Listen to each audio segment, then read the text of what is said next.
What's going on, you guys? This is Aaron from Departures Capital, and welcome to the video. In this video, we're talking all about the moves in the markets. It's a rainy Monday, a little bit of a red day for certain stocks, specifically Mindmed and Lightlink, but not to fear. We're going to be taking a look at those charts, as well as a few other sectors. We did get some green for the gold and silver sector, a really nice bounce above 1800 for gold. We'll be talking about that. Obviously, you guys know my strategy. You guys know what I want to happen. It's really awesome for silver. Still do have a great position in the precious metal space, and I am, of course, long-term bullish on gold and silver. And I was expecting a bounce eventually. I just would have preferred prices to stay a little bit lower so I could buy the dip a little bit heavier. But anyways, we'll be talking about all that stuff in this video. These are your market minutes. This is your daily recap. We're going to recap all of our favorite stocks. Hope you guys enjoyed the video. And last but not least, I did want to say, finally, we got our logo on the back of the laptop. I wanted to give a big shout out to our one subscriber, Pastor Blackwood. Pastor Blackwood is his Instagram name. I still don't know your name yet, man. So please message me with that. And he gave me a lot of awesome stickers, not just the 2 stickers on the back. So I really appreciate that. And we will continue to give away Mindmed merch. We did get the, we did announce the 3 winners on Departure Stock's most recent video. That will be obviously, today's video will obviously be the most recent video, but the one before that, we announced the winners. So let's get into it, guys. The first thing we're going to do is comment of the day. And oh yeah, how could I forget? If you do support me, the channel, and all these videos, then kindly explode that like button. It takes just 1 second of your time, along with cashing that subscribe button and ringing the market bell for notifications on future videos, as we do have a lot of awesome videos on the way. We're going to be doing an interview with Russell Starr, Trillium Gold CEO, tomorrow. We're also going to be interviewing JR from Mindmed. Super excited about that interview, talking all about the recent acquisition, their partnership, all of that good stuff. I'll have some really awesome updates for you guys just after tomorrow, so we'll see when we can get it out. All right, guys, so time for comment of the day. So William Bryan, Panama City, Florida, hiking Saturday morning and then working in my garden, ready for spring. Have a good weekend and stay warm. It was a decent weekend, honestly. Was able to get out of the house, go for a bit of a drive. It wasn't too bad. Red Light Holland says, don't forget Red Light Holland. Stevo Stilo, thanks for the vid, Aaron. Definitely agree with you. Peace of mind is so important. There are so many stocks available right now, a lot of them being penny stocks that are speculative with lots of debt on the balance sheet that are skyrocketing, and good established companies generating money, solid balance sheets, but not meeting certain earnings criteria, taking a hit. The FOMO is unreal, and it's creating a lot of stress on the ones missing out on the speculative plays. So that's just, that's a great comment. It just goes to show, don't lose sight of why you invested into a company just because it's not performing your way, just because it's not going up 100% in a couple weeks. This is the environment that we're in, so take it with a grain of salt. Don't get FOMO, obviously, but there are tons of opportunities out there. But stick to your strategy is what I'm really trying to say, and that's what I've been trying to do. Although I am in some speculative plays as well, I haven't really changed my strategy too much. So 12 inches unbuffed, solid vid, man, for gold stocks. Will continue to pull back for as long as the 10-year treasuries rise. Watch the yield and the Fed movement. When the Fed begins to back up the truck and start aggressively buying back 10-year treasuries to keep the yield low, that's the time to start averaging down on gold before that stuff rallies. By the way, what do you think about these stocks? I'm looking to take a position next week. SX, HPQ, Silicon Resources, Neolithium. I will have to take a look at those, but thanks a lot for that awesome comment. And I do agree with you, the 10-year yield has, it's really crushed gold for the short term. When rates move up, it's definitely detrimental for gold. And then last comment of the day, Eric Durmont, it's Friday. I deliver mail in Montreal and watch the markets on my phone. Whenever reload mail in my bag. Meanwhile, having one AirPod, listening to your excellent commentaries, recaps, opinions, and not forget, this is not financial advice. Don't buy or sell stocks because you heard it here. Buy or sell stocks because you do your own research and due diligence, loud and clear. So that's good to know. So despite wishy-washy day, you could say today, the Nasdaq was down 2.46%, the S&P down 0.77%. And the Dow up 0.09% or 27 points. So let's see what happened on Wall Street. So the Dow closed just above the flatline Monday after shedding its intraday losses, supported by rising value stocks and expectations for further stimulus and ongoing reduction in cases stoked optimism over economic outlook.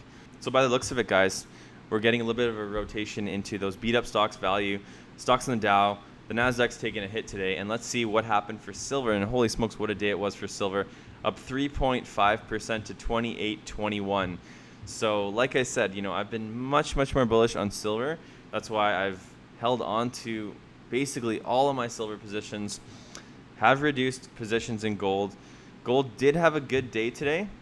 It is back above 1800 or 1809 to be exact, but 1 to 2% rally. We'll see if and what happens to that.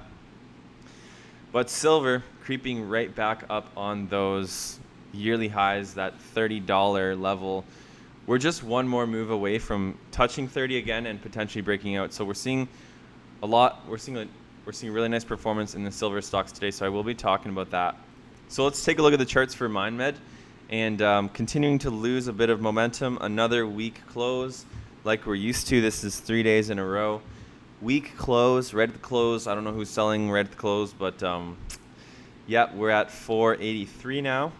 So we'll see. The next level I'm waiting for, I guess you could say, is 450. We'll see if Mindmed can hold on to 450, or what exactly happens over the next little while. But the breakout is looking pretty good so far. Let's compare Mindmed to some of the other stocks. And one thing I really have been noticing is a breakout for Compass Pathways, and it's kind of weird. Compass is up 8.25%. Meanwhile, Mindmed's down 3.8%. And Compass is almost retesting those 52-week highs of $60. So Compass fully heading back up. Mindmed declining. Let's see what's going on for Numinous Wellness today, down 1.72%.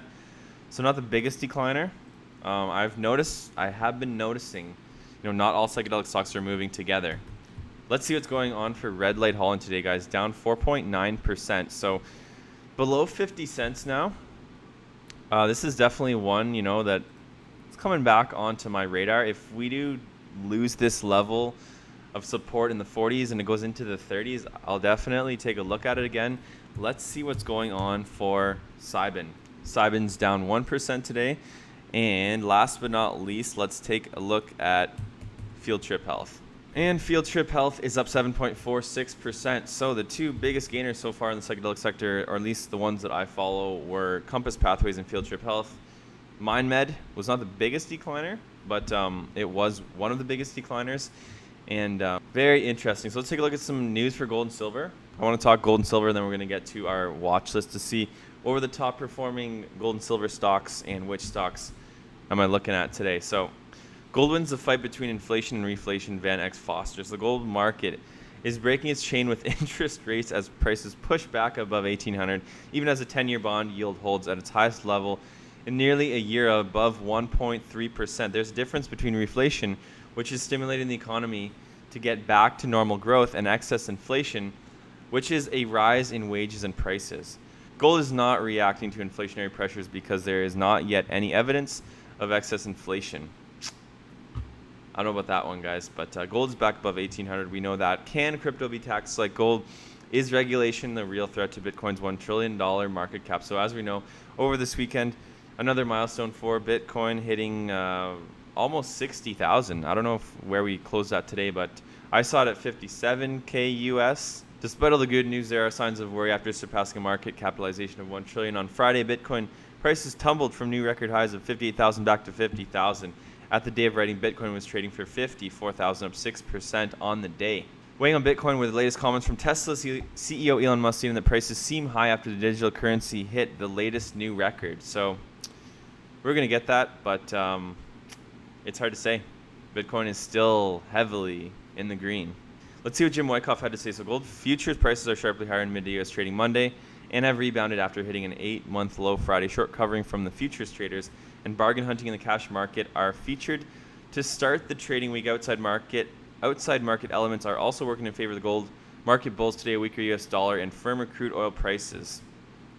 Surprise, surprise, hedge funds shedding bullish gold bets as yields rise to 1-year high. So this was put out February 22nd.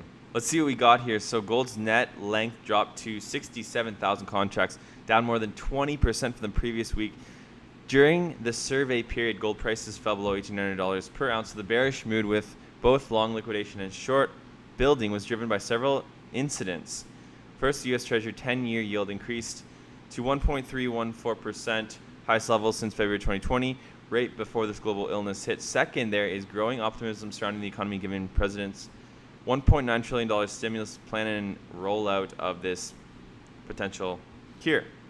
So we saw TD stopped out of the market. Sentiment is pretty bad, but I remain bullish, and I want to be the one doing the bargain hunting. So let's take a look at our watch list of gold stocks, basically our shopping list, which I did post in the Full Access Insider group. So guys, first let's take a look at the silver miners and the best performing silver stock today, Gatos Silver.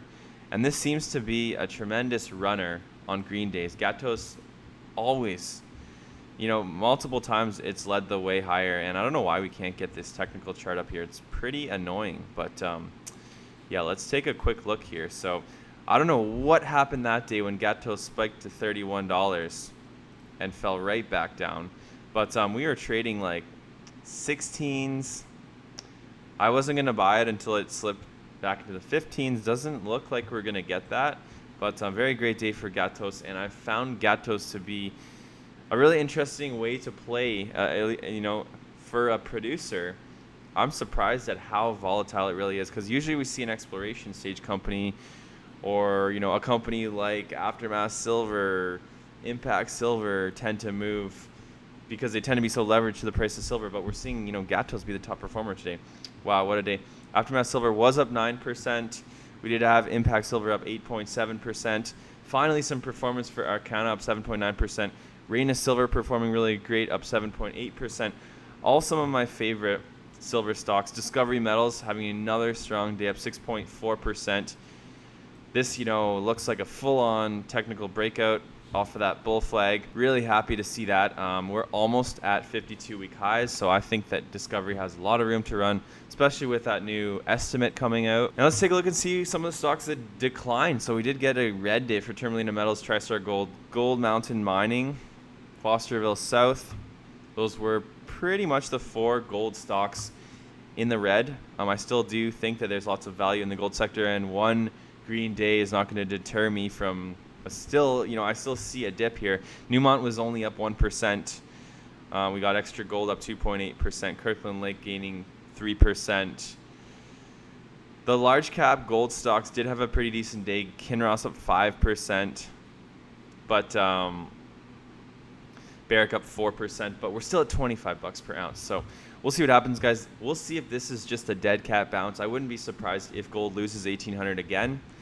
Not to sound too bearish, but I want to buy the dip at 1,700, and I feel like this looks like, a dead cat bounce. So I'm hoping for $1,700 prices for gold. At that point, I would definitely, back up the truck. More than likely back up the truck. I'm not going to say definitely because, once again, that's just my opinion. These videos are not financial advice, and it is what it is, guys. So let's take a look at a few other stocks before we wrap this video up. I just want to see what's going on for Else Nutrition. We're also going to take a look at Lightlink, and that's it. So Else Nutrition is down 4%. Let's take a look at TAT.